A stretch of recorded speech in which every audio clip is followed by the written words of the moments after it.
జై భీమ్, జై భీమ్, జై భీమ్. ఒక్కసారి గనుక చంద్రబాబు నాయుడు ఒక్కసారి ఇటు గన ఈ రోజు చూస్తే ఇక ఈ రోజు నీకు నిద్ర ఉండదు, నీ కొడుకుకి నిద్ర ఉండదు, నీ పార్ట్నర్ కి నిద్ర ఉండదు,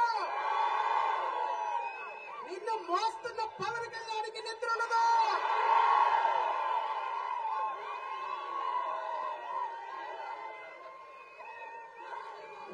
నీకు 165 సీట్లు ఇచ్చి 11 సీట్లుగా పంపిన జగన్మోహన్ రెడ్డి ఒక్కసారి ఇటు చూడు, ఒక్కసారి జాతిని చూడు. రాష్ట్రంలో ఉన్న రాజకీయ పార్టీలన్నీ కూడా ఒక్కసారి గుంటూరు వైపు చూడమని నేను కోరుతున్నా, ఒక్కసారి జాతి వైపు చూడమని కోరుతున్నా, ఒక్కసారి దేవి ప్రసాద్ గారి నాయకత్వాన్ని చూడమని కోరుతున్నా. 1945 సోదరుల భారతదేశంలో ఉన్నటువంటి 30 కోట్ల మంది భారతీయులకి ఒక రాజ్యాంగం కావాలి, ఆ రాజ్యాంగాన్ని ఎవరు రాస్తారు అని భారతదేశంలో ఉన్నటువంటి పెద్ద పెద్ద మేధావులందరినీ సంప్రదిస్తుంటే 30 కోట్ల మంది ఉన్న భారతీయులకి రాజ్యాంగం రాసే దమ్ము ఏ ఒక్కడికి లేదు. ప్రధానమంత్రి పోస్టులు ఆశించే నెహ్రూ ఒకడు, ఉపరాష్ట్రపతి పోస్టులు ఆశించే ఇంకొక వ్యక్తి ఒకడు, ఉప ప్రధానమంత్రి పోస్టులు ఆశించే లజపత్ రాయ్ లాంటి వాళ్ళు ఒకడు. ఈ దేశానికి రాజ్యాంగం అందించాలి అంటే, ఈ దేశంలో ఉన్నటువంటి 5 కోట్ల మంది దళిత బిడ్డల జాతిని, వాళ్ళ తలరాతన్ని మార్చాలి అంటే ఒకే ఒక్క తల చేతి పైకెత్తి నుంచుంది, అదే డాక్టర్ బాబాసాహెబ్ అంబేద్కర్, అదే డాక్టర్ బాబాసాహెబ్ అంబేద్కర్, అదే డాక్టర్ బాబాసాహెబ్ అంబేద్కర్. ఈ రోజు భారతదేశానికి తలమానికమై 140 కోట్ల మంది తల రాతల్ని మారుస్తున్నటువంటి ఏకైక రాజ్యాంగం ప్రపంచ దేశాల్లో ఒక్క భారతదేశంలో మాత్రమే ఉన్నది సోదరులారా. అది రాసింది మన జాతి డాక్టర్ బాబాసాహెబ్ అంబేద్కర్. ఒక్కసారి జై భీమ్ చెప్పండి. ఈ జై భీమ్ ఎక్కడికి వినపడాలంటే తాడేపల్లి ప్యాలెస్ వినపడాలి. మీ జై భీమ్, జై భీమ్, జై భీమ్. 82 లక్షల మంది ఉన్నటువంటి ఒక కమ్యూనిటీని ఏం పీకుతారు వీళ్ళు, ఏం పీకుతారు వీళ్ళు, ఏం పీకుతారు మీరు అని ఒక పార్టీ. ఇంకో పార్టీ 4000 కిలోమీటర్ల పాదయాత్ర చేశాను, ఎవరి కోసం వీళ్ళు నాకు ఓటేరని ఇంకొక పార్టీ. అంటే రాజకీయ పార్టీలకి ఓట్లేసే బానిసలు బాబను, బానిసలు బాబను.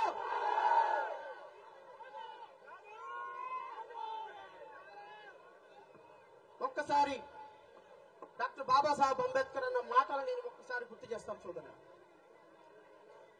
Freedom of mind, freedom of mind is the real freedom, freedom of mind is the real freedom.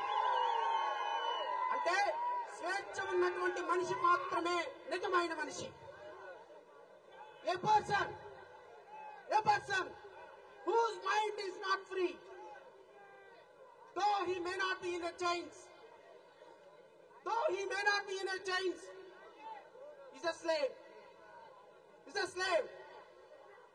One whose mind is not free, though he may not be in a prison, is a prisoner.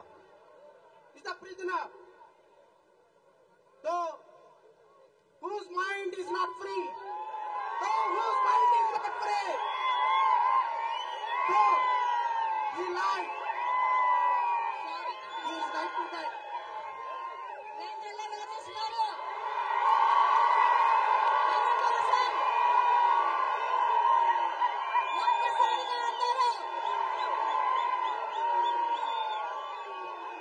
Jai Bhim! Jai Bhim! Thank you so much. I heartily welcome everyone. సోదరులారా, doctor Babasaheb చెప్పినటువంటి అద్భుతమైనటువంటి మాట. ఈ రాజ్యాంగం మన కళ సాకారం కానప్పుడు ఈ యువత రాజ్యాంగం మీద యుద్ధం చేయాలని ప్రకటించినటువంటి డాక్టర్ బాబాసాహెబ్ అంబేద్కర్ మనకు స్ఫూర్తి. మీరు అడగొచ్చు, సార్ భారతదేశంలో అత్యున్నతమైనటువంటి సుప్రీంకోర్టు ఇచ్చినటువంటి జడ్జిమెంట్ ఎందుకు భారతదేశంలో ఇంత దుర్మార్గకరమైనటువంటి జడ్జిమెంట్ ఇచ్చిందని నేను మీకు చాలా స్పష్టంగా ఒక మాట చెప్తున్నా సోదరులారా. 2024 జూన్ లో జరిగినటువంటి భారతదేశ సార్వత్రిక ఎన్నికల్లో 240 సీట్లతోటి గెలిచినటువంటి భారతీయ జనతా పార్టీకి వచ్చినటువంటి ఓట్లు 23,79,50,000 ఓట్లు. అంటే 23 కోట్ల ఓట్లు వస్తే ఈ దేశాన్ని గత 14 సంవత్సరాల నుంచి పరిపాలిస్తున్నటువంటి భారతీయ జనతా పార్టీ 40 కోట్లుగా ఉన్నటువంటి దళిత బిడ్డలు కనుక ఏకమైతే ఈ దేశంలో ఎర్ర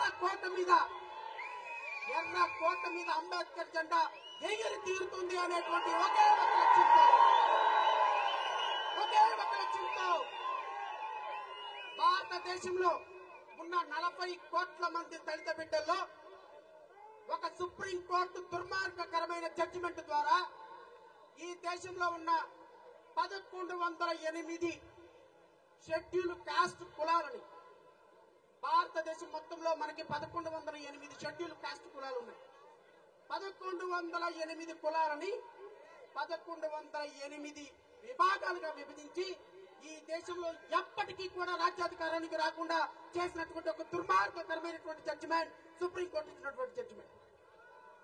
ఈ జడ్జిమెంట్ కేవలం ఒక మాలా బాధితులకు మాత్రమే కాదు, రేపు ఉదయం ఈ క్రిమిలేయర్ సిస్టమ్ వల్ల, ఫస్ట్ జనరేషన్ రిజర్వేషన్ వల్ల ట్రైబల్ పీపుల్ కు కూడా, ఎస్టీ సోదరులకు కూడా ఈ జడ్జిమెంట్ దుర్మార్గకరంగా మారే అవకాశం ఉంది. నేను మీ అందరినీ కోరుతున్నా, ఇది కేవలం ఆరంభం మాత్రమే కాదు, ఇది రాజకీయ పార్టీలు మాదిగ ఓట్లని, మాలల్ని మరి ముఖ్యంగా 82 లక్షల మందిగా ఉన్న మాలల్ని మనల్ని ఓటు బ్యాంక్ గా చూసే చంద్రబాబు నాయుడికి ఇదే చివరి ఎన్నిక కావాలి అని నేనైతే పిలుపునిస్తున్నా. నేను ఈ వేదిక నుంచి ప్రకటిస్తున్నా, మన మొదటి శత్రువు చంద్రబాబు నాయుడు, మన రెండవ శత్రువు జగన్మోహన్ రెడ్డి,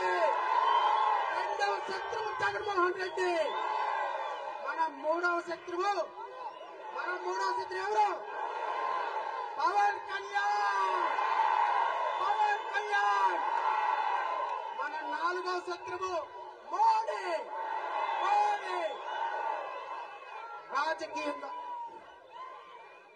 రాజకీయంగా మాలా అంటే వాడు ఓటు వేసే బానిసలాగా చూసే రాజకీయ పార్టీలకి మీరు సమాధానం చెప్తారా చెప్పరా?